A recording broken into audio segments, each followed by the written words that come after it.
Okay, you know that this stuff up here is from Fermilab and CERN. This is our stuff. Exact same thing.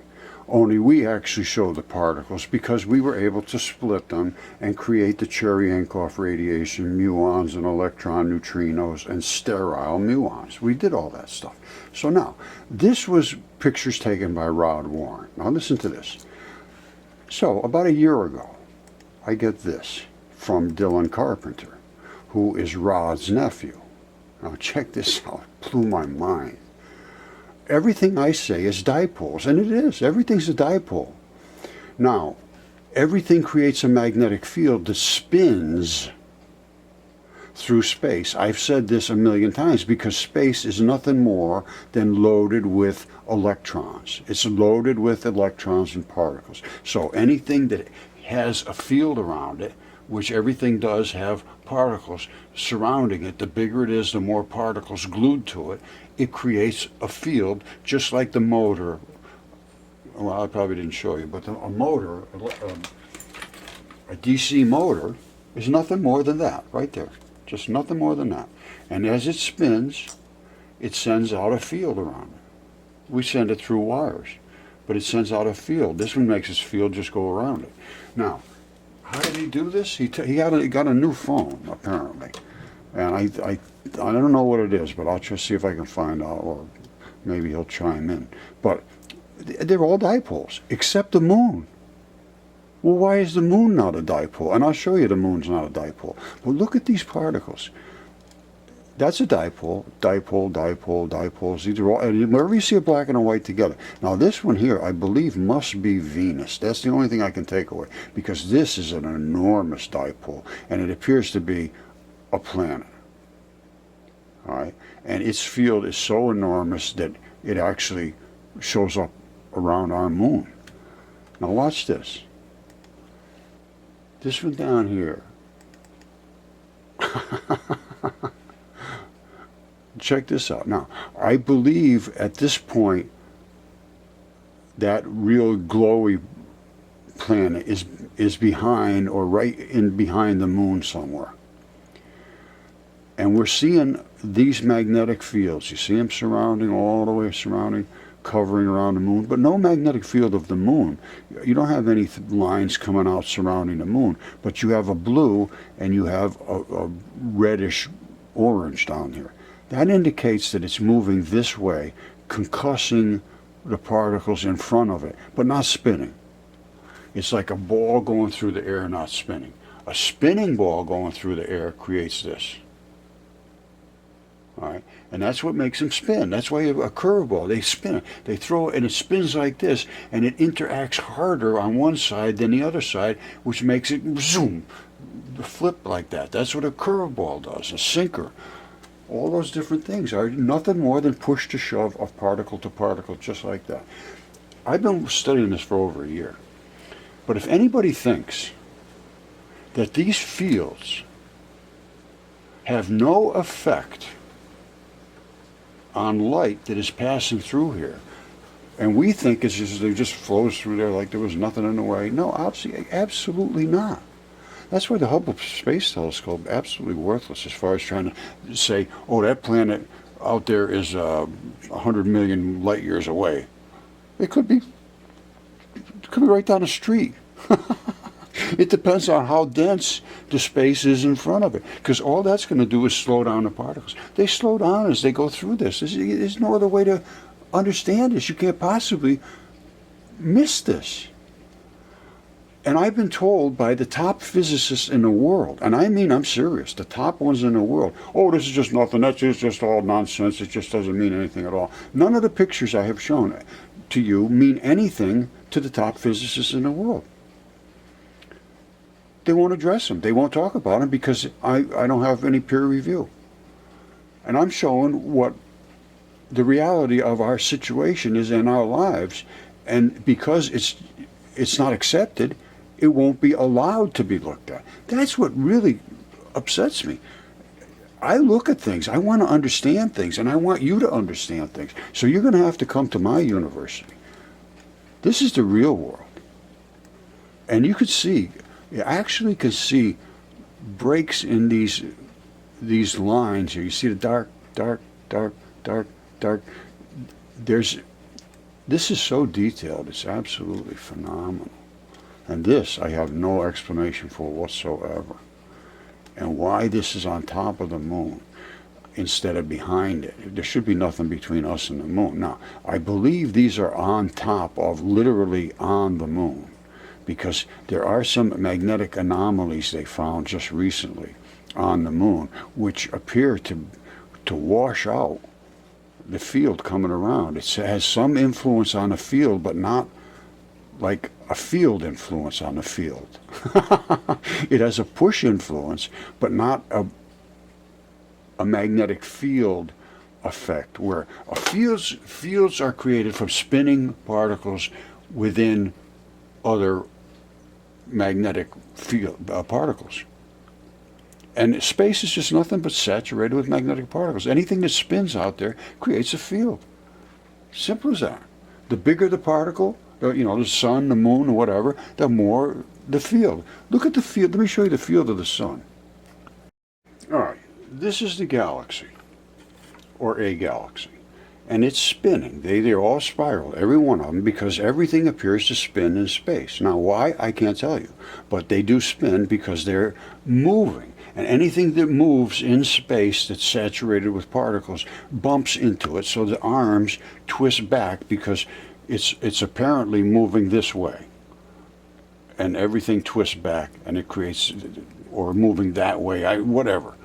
It's being pushed and shoved. And here's, all right, this is the galaxy, or a galaxy.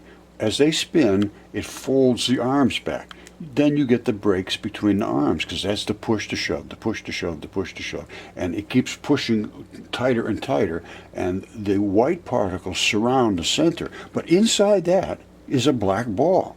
There's a black ball of the black particles have pushed inside, and now they are becoming so attractive and so crushed, just like a wrench. You're just crushing those particles down on top of the black, and that's what's a black hole. You don't see the black, you see the glow. Now, this is literally exactly what our solar system is doing. We're being pulled on one of those arms of the Milky Way. What's in front of us? We have no idea. It could be dense, it could be thin. If it's thin, we're not going to get scrubbed hard. If it's thicker and denser, we're going to get hit harder, and we're going to get more scrub. Well, the sun is spinning like this, creating its own magnetic field, which I will show you. All the other planets are being dragged by the sun because of the gravitational effect of the dark matter, which is in the sun. This is burning because it's the leading tip of the sword here. It's crushing through all the particles, and then we scrub through all the particles that it sheds off, which is the solar wind and light and heat and radiation, all of that. We have to scrub, all of us do. Now, we all spin with a right-hand spin. All the planets do. However, we all normally spin with a right-hand spin on our axis as well. However, Venus is the exception. It spins with a left-hand spin on its axis. So we are really rolling forward through space. Venus is going backwards, but forward through space. Its temperature on the surface of Venus is 850 degrees. Ours is about 100, let's say. It's 850 on Venus because it's scrubbing backwards. It's like you driving down the street with your tires going reverse. You'd be scrubbing, the tires would be smoking. And that's what's happened to Venus. She's a smoker. Let me just give you a little comparison of what they look like. Here's Earth. There's Venus. I'm sure this is Mercury. There's Mars. Jupiter is the big boy. It was called Zeus. Obviously Saturn with the rings. And then you've got Neptune and whatever. Now, that's the different sizes. Jupiter, they call it a gas giant. It's not a gas giant. That is constructed of a lot of matter. Now, we got so much to go over. Now, this is a very interesting situation. The rings, and at some point we'll discuss that. But right now, let's get back to the solar system. All right, this is fully understood. Oxygen and hydrogen are some of the major gases that are in our outer atmosphere.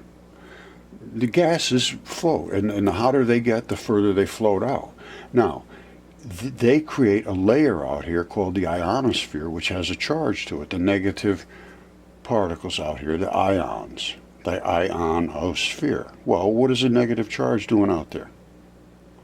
It's being attracted to the Earth, which is basically a positive attractor. So that's how our atmosphere is held to the Earth as it spins through space. Well, what is spinning through? All the particles coming out of the sun and all everywhere. And where do you see the particles coming out of the sun? I'm going to show you a solar eclipse in a minute and knock your socks off. This is nothing but sheer electrons and particles and photons, and we have to scrub. That's right there. You see that scrub? 2,700 degrees where that scrub is on our ionosphere. 2,700 degrees. Why would it be? Everybody thinks it's real cold out there. No, not that spot. That's the scrub. And that is what causing all the turmoil and all the weather problems we're having, because we're expanding our gases. So they should be here and we're okay, let's say.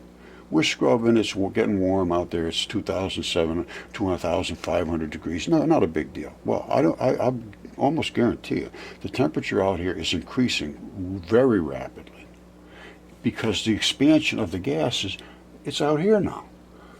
And we're getting closer and closer to way out here. That means we're pushing harder and harder. The bigger it gets, the harder it scrubs. If we were the size of the sun, wait till you see what the sun puts out. We right now are putting out a huge magnetic field. I showed you those things, those magnetic fields of the other things that are in space. Let me show you something else. Hold on. You see that? That's the moon. Behind it is the sun. So we've blotted out, that's a solar eclipse. The sun is being eclipsed by the moon. The moon is in the way of the really bright part of the sun. Otherwise you just see nothing but brightness. You'd never ever see anything. However, because of this eclipse, we can see the actual particles and fields and everything leaving the sun. Now, pay close attention to this. This is a problem. People glaze over things. I can tell you exactly the orientation of the sun. I can tell you how it's spinning. I can tell you everything about it just by seeing this. This is the pole. This is a pole. You see, going straight down and then wrapping around. Going straight down and then wrapping around. That's what creates these big magnetic fields. This is such an emitter, though, that it's pushing its particles off into space, 99% of them. They're not going to come back. They're not going to come around and come back. It's just too much of them, too intense. What's this? What's that? What's this? Boom, boom, boom. Why? Why are they red like that? Why don't we have them over here? I can tell you exactly why. The sun is going that way, and it is spinning this way. Its axis is here, and its orientation of spin is this way. That means all of its atmosphere has to collide with everything else that's out here, and on the exact impact zones, you get a red glow because that is where your most impact is as it spins. Simple as that. This is the trailing edge. We don't have that here. We have a wraparound here. It comes flying out this way. This is a smash. This is just sloughed off. It's like it's spinning like this and sloughing the stuff off this way and colliding this way. Not a hard thing to understand when you understand that space is completely saturated with things we have to plow through. And I have shown this in our light experiments that Rodney did many years ago. Watch, I'll show you again. All right, you see this as a red pulsed laser, which is what it is. However, there's it's starting to be accelerated. That's why this is starting to glow like crazy. All of these are gases in the air and particles. Inside of here, there's not just one light particle. There's thousands of them, and they're coming through. Let me show you what the beam looks like looking at the side of it, a little different orientation. All right, that's what it looks like coming forward. You see all these little spinners? Every one of those is a particle, and they're starting to accelerate. And as they cross each other's path, they glow. Because anytime you have push to shove, you have glow. When they're just going straight, no, not a big deal, everything's fine. When they're crossing paths, they glow. Push to shove. All right, so again, back to this one. That's all those little particles are in here. Because they go boom, boom, boom, boom, boom. This one here is impacting in the air. This is nothing more than air. This is nothing more than air. Why are we seeing all these little white dots everywhere? Those are nothing more than electrons. Every particle has electrons stuck to it, so they got to get out of the way. They get pushed. They glow. Push to shove. Push. The pusher is always the glowier one. The shover is all the less glowier one. But they glow. Obviously, you can see that. All right, now this is really homed in.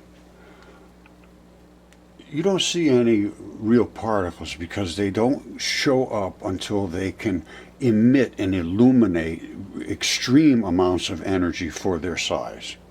And that's why we can pick this up on these CMOS. And this is fully understood by CERN and all of them now. They finally realized CMOS does the same job as their big, very expensive $1 billion things. This is just off a cell phone. And this was back in 2012, 2013, 2014. Rod and I were doing this. He figured it out just by accident, absolute total accident. And he was looking for something else in the light. He was actually looking for something that might be alive in the light. And he might have found it. I don't go into that because I can't support that. I have no way to stand behind that. But this I can stand behind because it covers my electron flood theory. And he was so gracious to present it to me, first of all, and secondly, to work with me for years in the development of understanding this. Now, that's not his realm. He doesn't get involved in that at all. I'm sure he keeps an eye on me, but we don't have a whole lot of interaction. But, all right, here's the particles coming in. They don't even show up until they start to concuss. As they start to concuss, you start to get a little glow. Then they box up. And then they start to glow and get a spike on them. You see that here? See, back here, you just get this little Oreo cookie looking thing going on. And then they start to stack up, and you see how they're flat here? Then they go sort of sideways. I can't explain all the interactions yet, but I can tell you what does happen. It boxes up like this. And then as it gets pushier, it flips. You see now the bottom is in the back before it was in the front? And then here, it hit the Venturi. And then all bets are off. They just go smashing and flying every which way. Now these are the green, exact same particle. All photons are the same. They're two electrons back to back. This one's just getting ready to flip. You see it still has the white in front, still has the white in front. But see, this one's glowy, this one's less glowy. Bloop, it's going to flip like that. They call that the muon wobble. Now, let's look at the whole thing in one shot. Coming through the air. We saw this. We saw everybody glow and get the hell out of the way. I'm coming. Okay, you the boss. We're out of the way. I am coming so fast, I have to turn myself into a particle, that little 4 box. And here it comes, and it's pulling itself right out of its magnetic wave because of a Venturi effect here, which is a particle field crusher.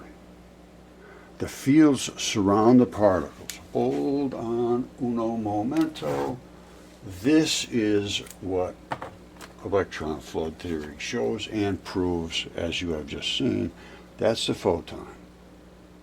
There's a field around it. Just like you take two magnets, you push them in the opposing fields, you get to a point you can't hardly get them to go together. That's what happens when two light particles approach each other. One of them bounces off, and that's what you see as the reflection of that interaction is the glow of light. That's why this is brown and this is black and all that. Now, so this is the field that crushes. We have crushed it so hard and made it so compressed that the black just gets the hell out of the way and the white squirts through the venturi, and that's the separation. This is fission, the black divided from the white. The white turned into a shower, the black comes back and attaches over here. And we know that for an undeniable fact, because here it was attached. There's no denying it. And the Higgs fields, of course, are here. And the Higgs fields only show up after the white distance comes out, and then bang, they start back into reality again, and they create these elegant looking fields. Remember I showed you those spinning particles? I could show you this elegantly too. Fabien Boulez did some work on this. Hold on a second. Where do you see this? All right. Here's what Fabien did. These are the Higgs. Now, this is very interesting because all of these were red. That means that's their frequency of spin, really, so the wavelength. Well, this one turned blue because it got crushed on both sides with other fields. That's a pretty interesting event.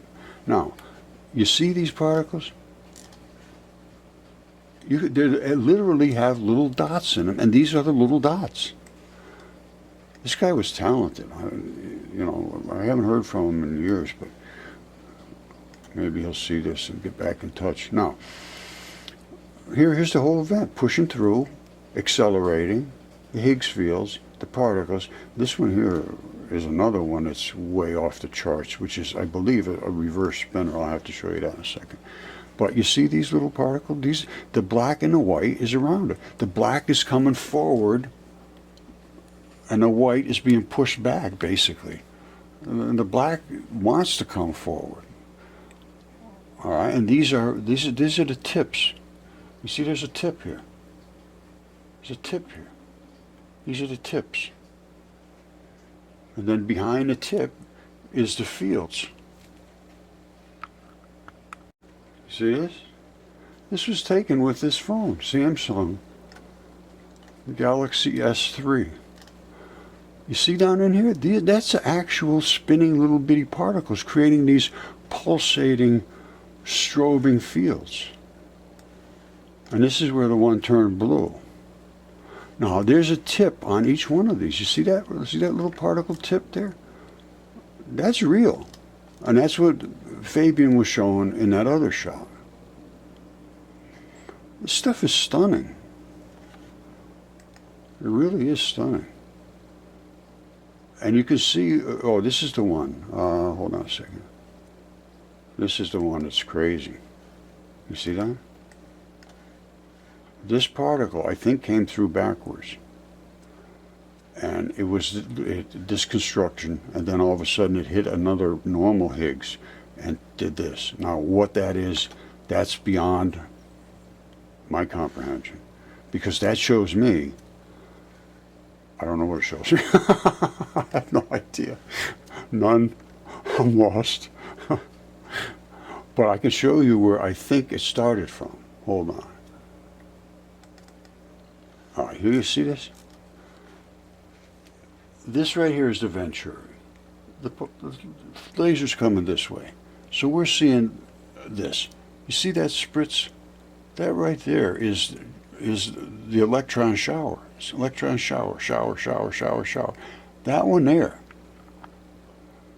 is spinning backwards, in my mind. You see it coming off this way? And then all of a sudden you see it glowing a little whitey looking thing. That's as it's impacting that other particle here. It's It's changing. It's shorting out. I don't know. It's like an anti-particle or something. It's the only time I've ever seen it. But you see it going here? It's not creating a sizzle. It's not creating a white sizzle. It's creating. I believe it's, instead of throwing its field outwards to create this kind of effect, it's capturing its field inward and grabbing a hold of it, and all of a sudden it impacts, and it's going to discharge. And that discharge was this crazy looking thing. Wherever it went now. Here it is. You see that? It had that white effect to it, but it has some form of a structure, and then this happened. That's why we saw that white glow in the middle of all these fields. All right, I'm just going to leave you with this. I think I've proven my point pretty well. But also, you saw the light spinning. Well, here it is spinning. Now, it's spinning through a venturi, which accelerates it and separates the white from the black. Now, these are what they call interference patterns, where it's supposed to be a double slit. This is single slit. That's what we worked with, was a single slit. And the reason they are separated is because I push you, you push me. As I come through, you push away, you push, push, push, push, push. It's push to shove, push to shove. In the center, you're going to have almost all your particles, because they're going to be coming in, going this way, coming through the center, and they'll be coming back out this way. So they'll be going around and around. Oh. All right, I've shown so much on this, and it's all material evidence. This just shows that light spins. This is nothing more than what you would consider a drill bit face. It's spinning through the slit. And the reason you have these interference patterns is a single slit. It's because each particle wants to push the other guy next to it away, and it wants to push back. So as they come through, they set up these lines that keep each other away from each other, like single file. All right, so it's time to just change physics. It's over. It's done. It's a dipole, and they know it's a dipole, only they think a proton is one big thing. It's not. It's just a ball of little things, and those little things are the electrons, and those electrons are made out of electron neutrinos and muon neutrinos, and when they are separated, they turn into showers, and the muon goes sterile. It just goes around and comes back out here.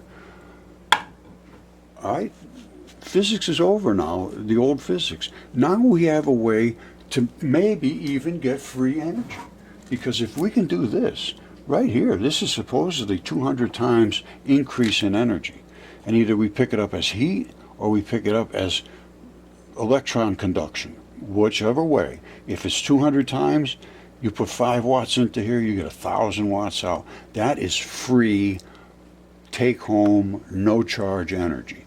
These things are on the shelf right now, lasers and solar collectors, batteries, every device you have, you could use with this particular type of technology. And this is so elegant and so compact. I show this, hold on. You could literally carry something like this around, a box. And inside would be your components, and there'd be a couple little switches. I want AC, I want DC, I want 110, 220, whatever you want. Whatever you want, any voltage. Any adapter you want on here. All right, this big could probably power a car. I don't see why not.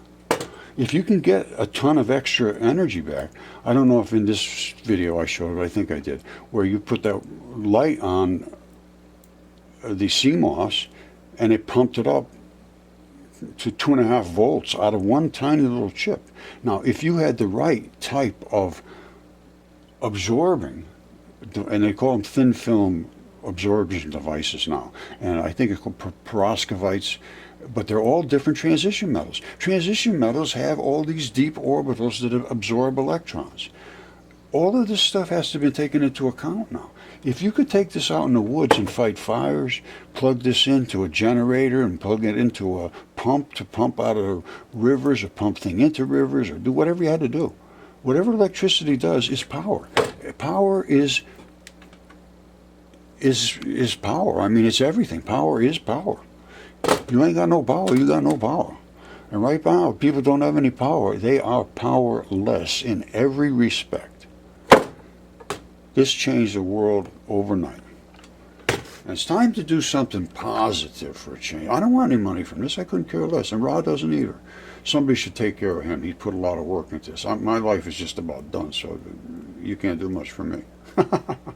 But you know, there's people that, you know, what we need is a school.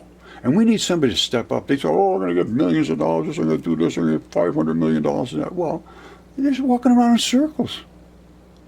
Don't even know what the particles are that they're working with. They don't even know what geology is. Geology is not a rock. It's a goose head. And the goose head has feathers in it. A lot of this stuff that I can absolutely 100% prove and have with DNA and CAT scans and every anatomist and everything else in chemistry. Feldspar is nothing more than collagens turned hard. So my point is, it's time for new science in every respect, 100%, right across the board. And if they won't come to my school to look, well, you come to my school and look. And then you're going to be able to make your own decision. And you're going to feel like you have really been taken advantage of. If they won't take a look at this, and here's my email, I keep putting it all out, no. I've tried every single educational institution for all of this. Not just this, and you know, Fermilab and all of them. I've tried them all, and I've tried Yale and Harvard and Johns Hopkins and all of them for the mud fossils. I've tried every one of them. Any one of them is making any statement whatsoever, I try to contact them. Never had one single response, other than Yale and oh, I don't see anything. I don't understand what you're talking about. And Fermilab, same thing. Well, that could be anything. No, it couldn't be anything unless you take a look at it. And they just, no, we don't really want to see it. No, thanks. Have a nice day. Goodbye. Well, time for a new school, a new way of thinking. Because I'm going to tell you right now, they can't. You come around walking around Roger, they're going to call you a crazy person, and your days in their realm are over. I put my days in reality.